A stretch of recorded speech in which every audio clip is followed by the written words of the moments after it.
released the book.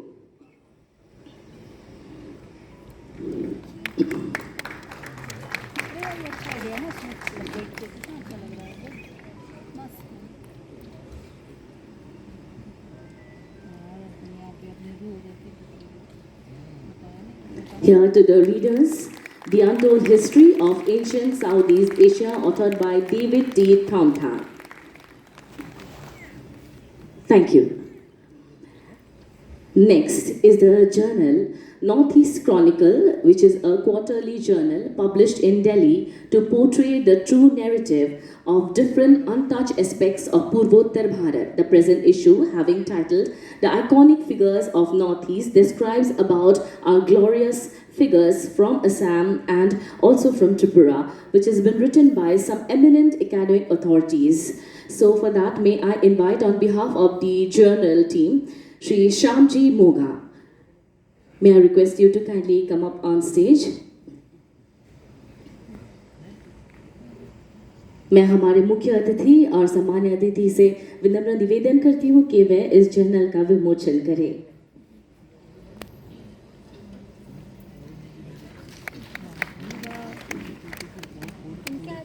Shri Shyamji Moga on behalf of the journal team. Northeast Chronicle, ladies and gentlemen, and the present issue is The Iconic Figures of Northeast.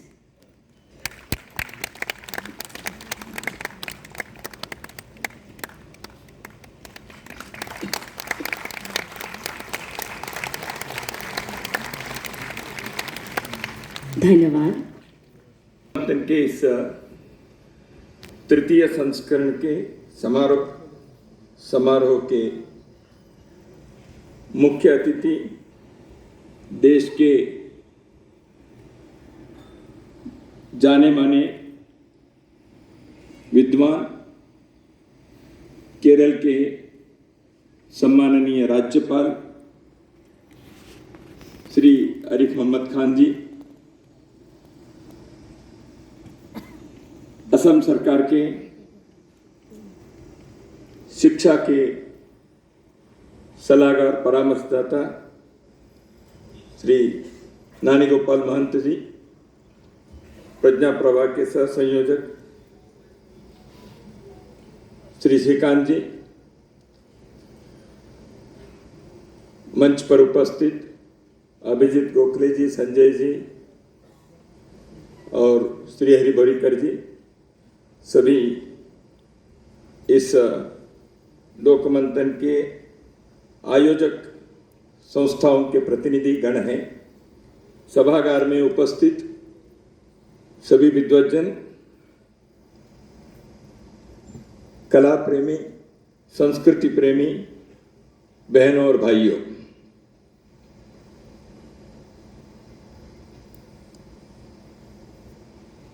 मैं 3 दिन से इस लोकमंथन के तृतीय आवृत्ति में, 3rd addition कहा गया है, इसमें मैं उपस्थित हूँ. उद्घाटन कार्यक्रम से मैं कई सत्रों में रहा हूँ और लोकमंथन के तीनों संस्करणों में भी रहा हूँ, भोपाल, रांची और गुवाहाटी में. और अभी तक एक विषय का मैंने टालता रहा था, लेकिन इस बार मैं दबाव के मजबूरी में आ गया, इसलिए मंच पर आया. वैसे 3 दिन से लोकमंथन के इस वर्ष के जो मुख्य विषय वस्तु है, थीम है, लोक परंपरा, इस संदर्भ में इतने सत्रों में, इतने आयामों में सुनने के पश्चात, विचार मंथन होने के बाद, अब मेरे लिए कुछ कहना चाहिए ऐसे मेरे मन में तो नहीं है. मुख्य अतिथि महोदय के लिए एक सुविधा है, आप सत्र में नहीं थे इसलिए आपके लिए बोलने के लिए विषय रहता है। मैं सत्रों में भी रहा हूं इसलिए कुछ भी मैं बोलूं लोग कहेंगे ये तो रिपीट कर रहा है, तो इसलिए ये थोड़ा सा संकोच और भय मेरे मन में है। लोकमंथन यह राष्ट्र सर्वोपरि ऐसे जो सोचते हैं, विचार करते हैं और ऐसे जीने के लिए प्रयत्न करते हैं, ऐसे विचारकों एवं कर्मशीलों का राष्ट्रीय विमर्श है। It is a colloquium of nation first thinkers and practitioners.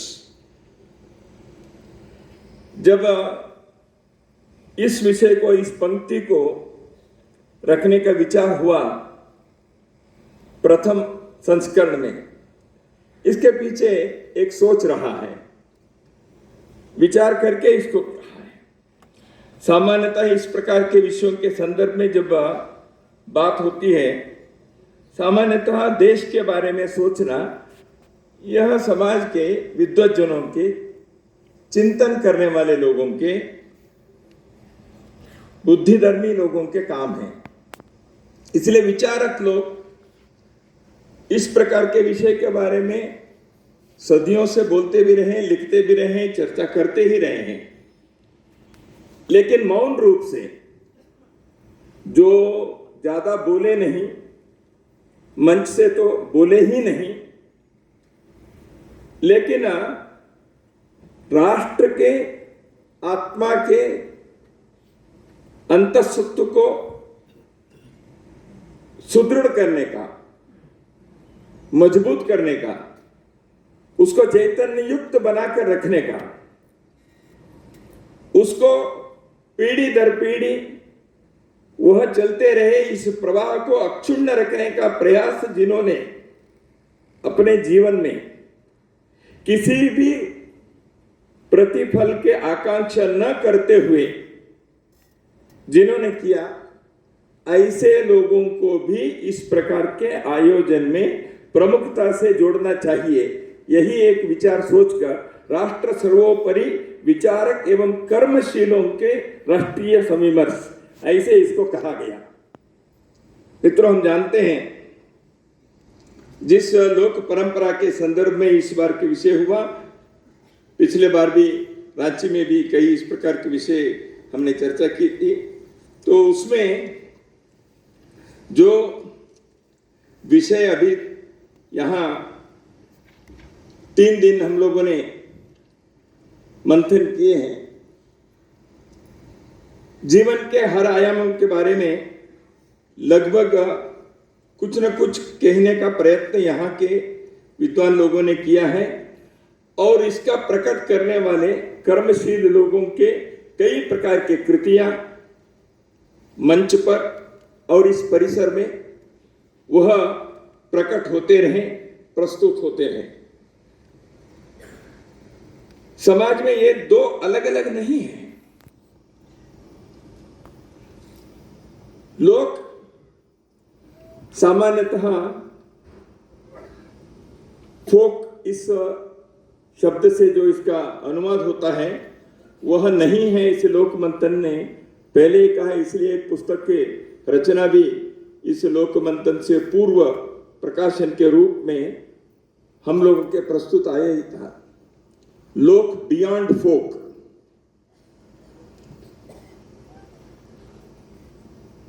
English भाषा में तो फोक कहा गया। सामान्यतः जब फोक अथवा लोक के बारे में अभी तक की जो भी धारणा है, शास्त्र और लोक, आज के सुबह के सत्र में भी शब्दों का उपयोग हुआ ही है, मार्ग और देसी,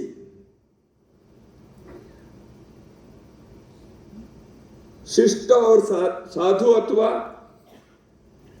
सामान्य लोगों के, साहित्य के संदर्भ में कहना है तो लिटरेरी एंड कोलोक्वियल, ग्रांथिक और वाचिक, इस प्रकार के एक दोनों के बीच एक अंतर है, ऐसे कहने का प्रयास बहुत बार चर्चा में, विचार गोष्ठियों में, सेमिनार्स में, साहित्य के भिन्न भिन्न लेख प्रलेखों में हम देखते हैं।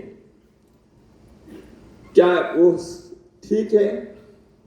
समझने के लिए एक क्लासिफिकेशन करना अलग बात है, लेकिन ये दोनों भिन्न हैं, परस्पर विरोधी हैं अथवा समांतर रूप से चलने वाले हैं। ये एक विचार कई बार लोगों के मन में आने जैसे व्यवहार और विचार के प्रस्तुति होते हैं, परंतु बहुत लोगों ने इस विषय में क्या कहा है?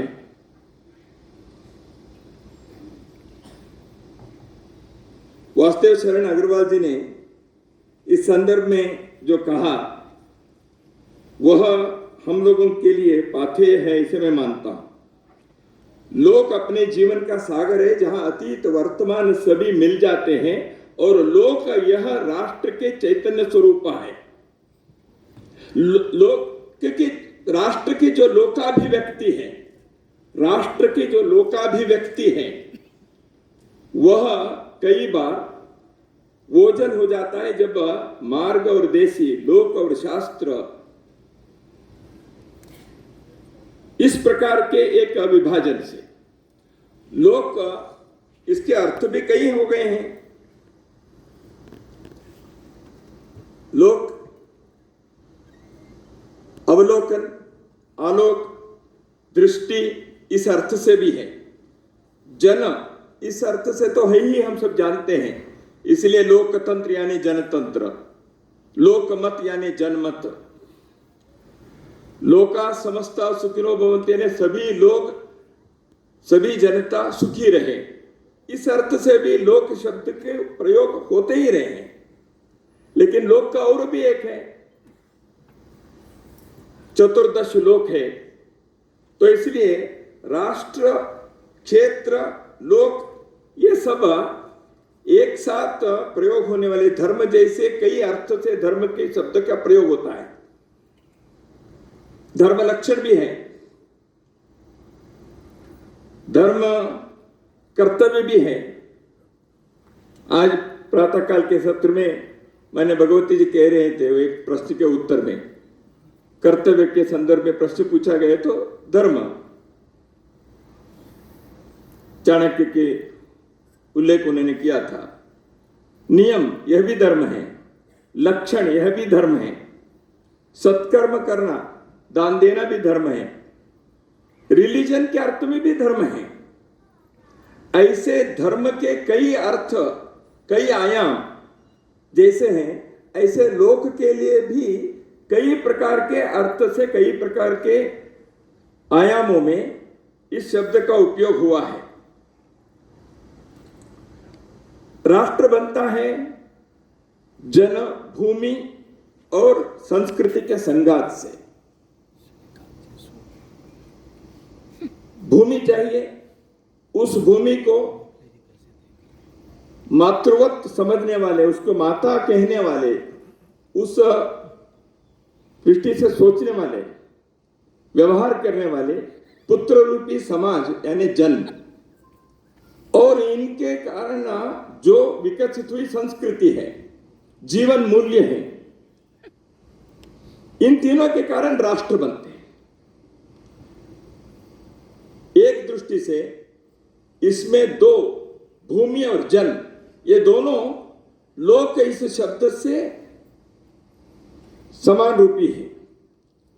तो इसलिए एक सुदीर्घ परंपरा हमारे देश में लोक के कारण राष्ट्र, जैसे वासुदेव शरण अग्रवाल जी का मैंने उल्लेख किया,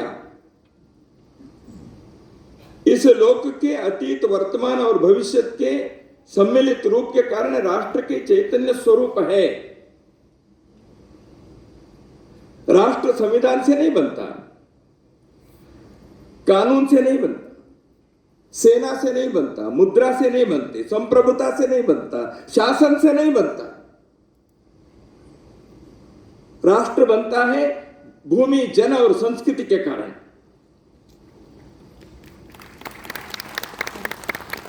ये सब रहेंगे तो बाकी सब संविधान, कानून, नियम, सेना, मुद्रा वगैरह वगैरह वगैरह संभव है। भूमि पर जन न रहते हुए भी एक भूमि पर विश्व में कई जगहों पर बिखरे हुए, फिर भी वह राष्ट्र इजराइल 2000 वर्षों तक जीवित रहा। यहूदी लोग इजराइल के अपनी मातृभूमि पर नहीं रहे। उनके वह राष्ट्र जो है वह उनके मस्तिष्क में, चेतना में, उनके परंपरा में, उनके बोलचाल में हर पीढ़ी को उन्होंने ट्रांसमिट किए हुए भावनाओं के तरंगों के कारण राष्ट्र जिंदा रहा। इसलिए राष्ट्र जिंदा रहने के लिए लोक के यह भावना आवश्यक है, और वह भावना कैसे कृति में, विभिन्न प्रकार के जीवन के आयामों में कैसे प्रकट होते हैं, वही लोक परंपरा है, वही लोक है। वो लोक गीत है, लोक कथाएं हैं, लोक संस्कृति है, लोक व्यवहार है, लोकाचार है, लोकाभिराम है।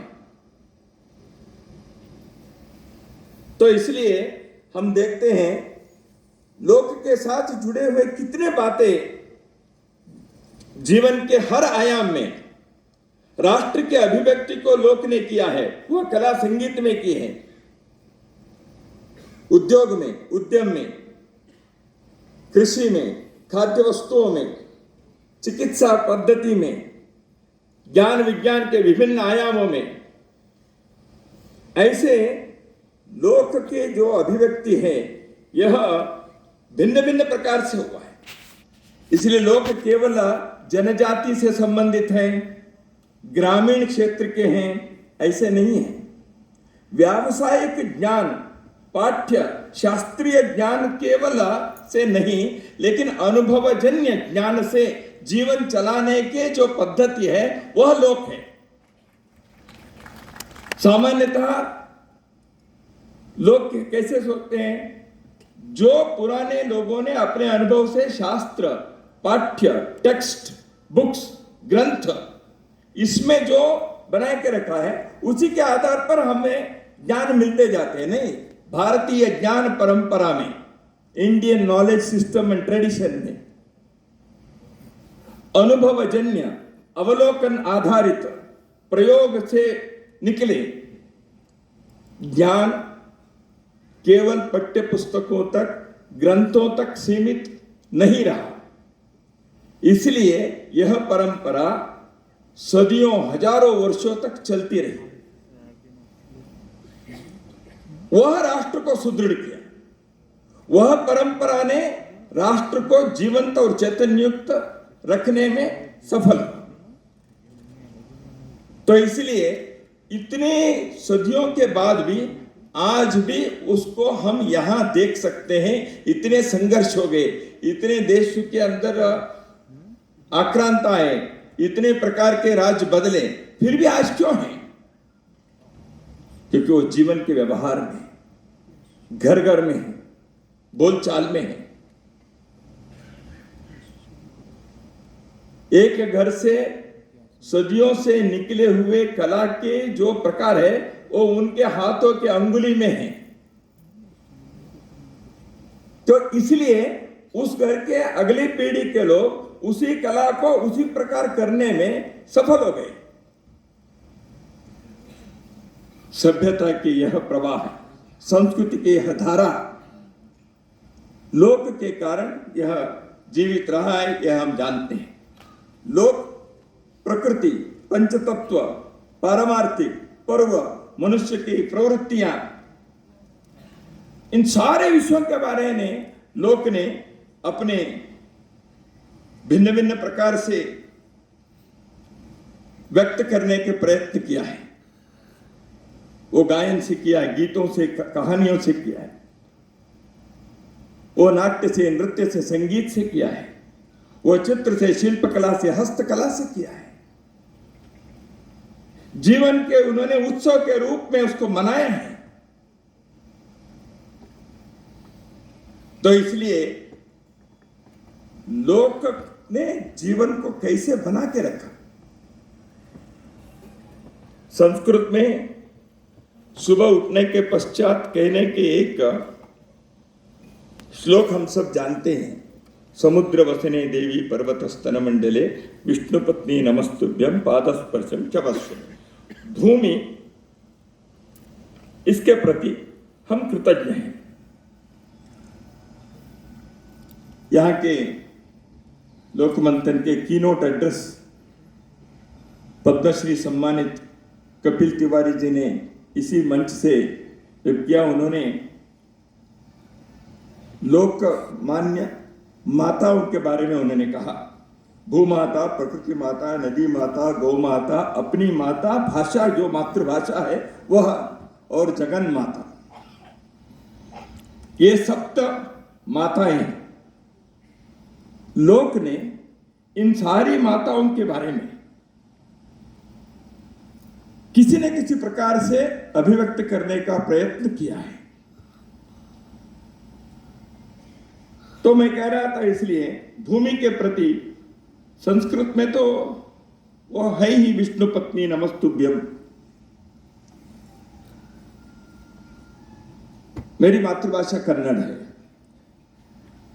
कन्नड़ में एक लोकगीत के एक 4 पंक्तियां ऐसे हैं, ಬೆಳಗಾಗಿ ನಾನೆದ್ದು ಯಾರ್ಯಾರ ನೆನೆಯಲಿ ಎಳ್ಳು ಜೀರಿಗೆ ಬೆಳೆಯೋಣ, ಎಳ್ಳು ಜೀರಿಗೆ ಬೆಳೆಯೋಣ ನನ್ನವ್ವ ಭೂತಾಯ ನೆನೆದೇನ। मैं सुबह उठकर किस किस का मैं स्मरण करूं? तिल और जीरा उगाने वाली मेरी मां भूमा को मैं नमन करते हुए उसका स्मरण करती हूं। वो एक गांव की महिला, उसने समुद्र वसने देवी पर्वत स्तन मंडले इतने व्यापक रूप से नहीं देखा होगा। उसने देखा अपने खेत में तिल और जीरा ये उग रही है, ये मेरी मां है। इस भूमि माता को कल्पना वही है, धारणा वही है, मन वही है, शब्द अलग हो सकते हैं क्योंकि अनुभवजन्य है, टेक्स्ट से नहीं, ग्रंथ से नहीं सीखा उसने रोज देखा मेरे खेत में वहां तिल और जीरा उग रहा है, तो क्यों? ये भूमि माता के, ये मेरी मां के कारण है, इसलिए इसको मैं सुबह उठते ही प्रातः काल उसके मैं स्मरण करूं। तो लोक राष्ट्र के अभिव्यक्ति कैसे करता रहा है, इसका एक उदाहरण बंगाल में एक खानर बचन ऐसे है। एक महिला कोई 12वीं सदी में थी, खाना उसके नाम होगा। उसने कई प्रकार के हजारों पंक्तियां उन्होंने उनके द्वारा रची गई हैं। वो कृषि के बारे में, सारे खेत के कृषि के भिन्न भिन्न प्रकार के प्रयोगों के बारे में, खाद के बारे में, गोबर के बारे में, बीजों के बारे में, कृषि कैसे करनी चाहिए इसके पद्धतियों के बारे में, कौन से नक्षत्र कौन से वर्षा में कैसे बीज बोना चाहिए इसके संदर्भ में 12वीं सदी के इस महिला ने जो खानर बचन इस लोकगीत में जो है वह आज भी एक दृष्टि से शास्त्रीय कृषि पद्धति के लिए अनुकूल ऐसी पंक्तियां हैं जो एक अनपढ़ महिला ने अपने वाणी से बनाकर रखी। तो इसलिए जीवन के इतने आयामों में जो निकली हैं, लोग यह इतनी भूमि पर हम लोग भिन्न भिन्न प्रकार के मनुष्यों को, उनके विविधताओं को देखते हैं, अनुभव करते हैं। अभी नानी गोपाल महंत जी ने नॉर्थ ईस्ट के संदर्भ में विशेष रूप से उन्होंने आग्रह करते हुए कहा, this is the best place for celebrating लोक परंपरा। इतनी विविधता है, इतनी परंपराएं, बिल्कुल आपने ठीक कहा। लेकिन इसने अपने भूमि के बारे में अथर्ववेद में कहा गया, जन्म विभ्रति बहुधा विवाचसम नाना धर्माणम पृथ्वी यथौकसम सहस्रम धारा द्रविणस्य में दुहाम ध्रुवेव धेनुरनः स्फुरन्ति। अथर्ववेद के इस पंक्तियों के अर्थ यह है, यह हमारी मातृभूमि नाना भाषा तथा नाना कर्तव्य करने वाले मनुष्यों को एक घर के समान, एक परिवार के समान धारण करती है। अर्थ डजंट मेक एनी डिस्क्रिमिनेशन। ये भूमाता किसी को पानी को मना नहीं कर रहा है, लोक परंपरा है।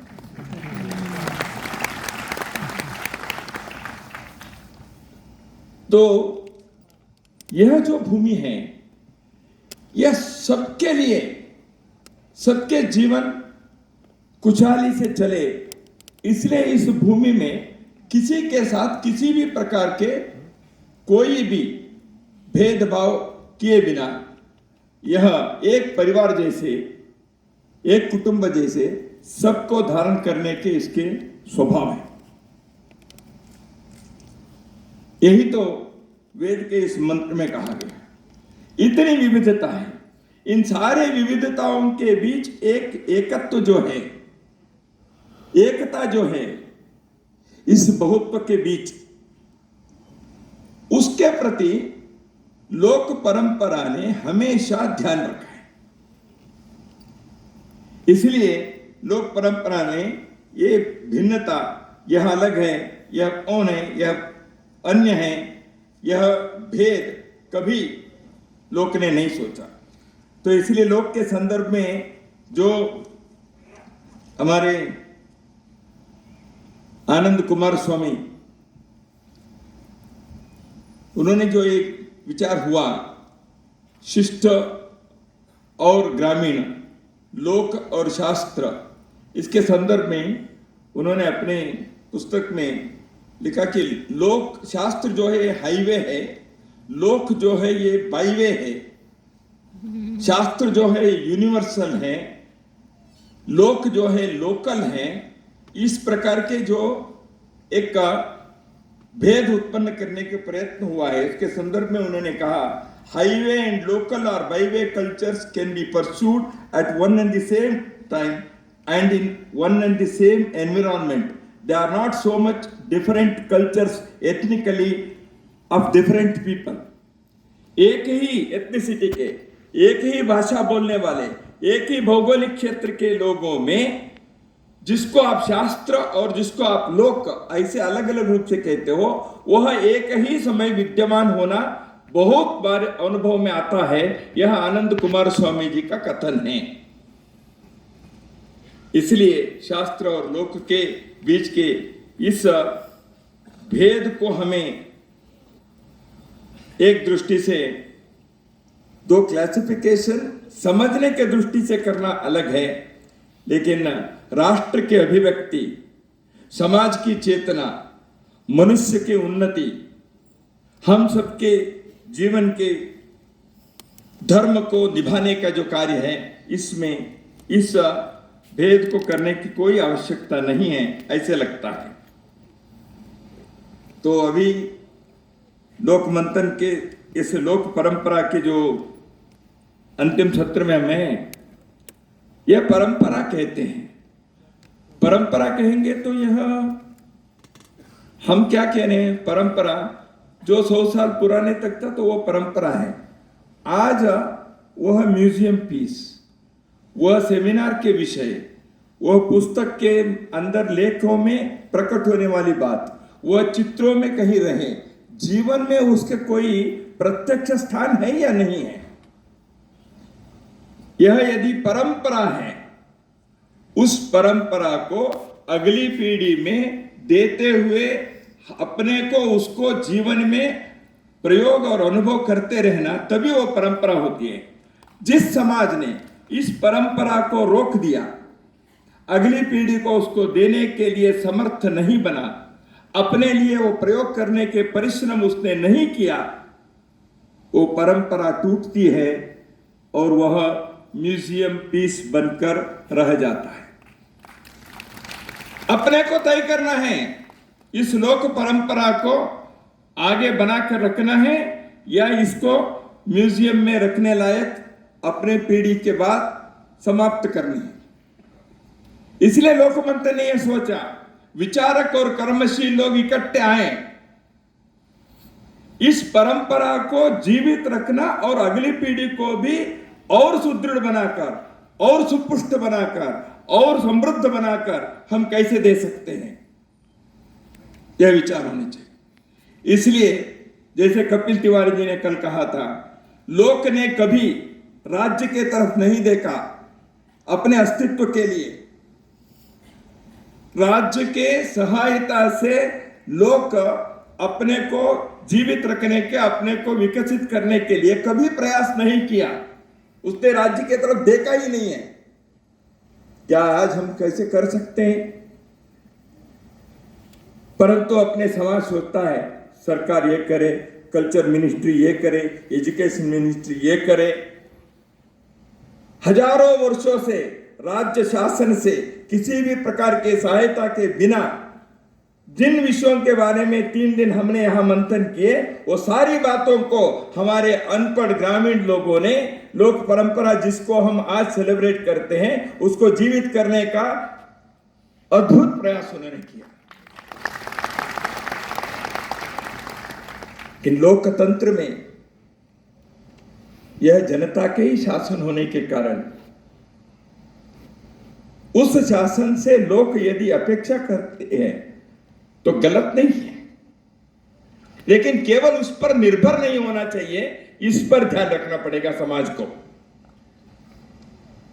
तो इसलिए लोक परंपरा को अपने अपने स्थान पर, अपने अपने परिवेश में, अपने अपने भौगोलिक क्षेत्र में वहां के परंपरा के अनुरूप विकसित करने का एक विकेंद्रित प्रयास सर्वदूर होना चाहिए। इसके लिए विश्वविद्यालय, IIT, IIMs, इसके लिए समाज के लोग, इसके लिए समाज के धनाढ्य लोग, इसके लिए सरकार भी आवश्यक मदद करे। नई राष्ट्रीय शिक्षा नीति में Indian knowledge system and tradition के बारे में विशेष आग्रह किया गया है। इसलिए भारतीय ज्ञान परंपरा और व्यवस्था के इस विशाल प्रयास में लोक परंपरा के विभिन्न प्रकार के ज्ञान विज्ञान के, कला संगीत नृत्य शास्त्र के, भाषा समाज के बारे में अध्ययन करने वाले हर प्रकार के आयाम के, इन सारे विषयों के बारे में अपने देश के विद्यालयों विश्वविद्यालयों में किसी न किसी प्रकार के पाठ्यक्रम द्वारा इन विषयों को आग्रह पूर्वक लाना और लोक के प्रति प्रतिष्ठा और लोक परंपरा को आगे बढ़ाने के लिए प्रयत्न, यह हम अगली पीढ़ी में कर पाएंगे तो मुझे लगता है लोक मंथन के यह प्रयास सफल होगा। श्रीमंत शंकरदेव ने धन्य धन्य कलिकाल जो आपने बताया, श्रीमंत शंकरदेव ने यह भी कहा था, कोटि कोटि जन्म अंतरे जहार असे महापुण्य राशि, ऋषि कदाचित मनुष्य होए भारत वर्ष्यास। इस भारतवर्ष में मनुष्य के नाते, ऋषि के नाते, विद्वान के नाते, सामान्य व्यक्ति के नाते भी हम इस भारत में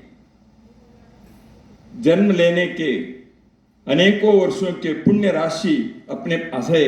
वह पुण्य राशि के प्रवाह, वह पुण्य राशि के जह गंगा निरंतर बहते रहे और लोक मंथन के यह प्रयास, उस दृष्टि से हम लोगों को आवश्यक चेतना, आवश्यक प्रेरणा और आवश्यक कर्म करने के रास्ता मार्ग दिखाएं, ऐसे मैं कामना करते हुए मेरे वाणी को यहीं विराम देता हूं। सभी को नमस्कार। महोदय, आपके ज्ञानवर्धक शब्दों के लिए आपका बहुत बहुत आभार और धन्यवाद। May I now humbly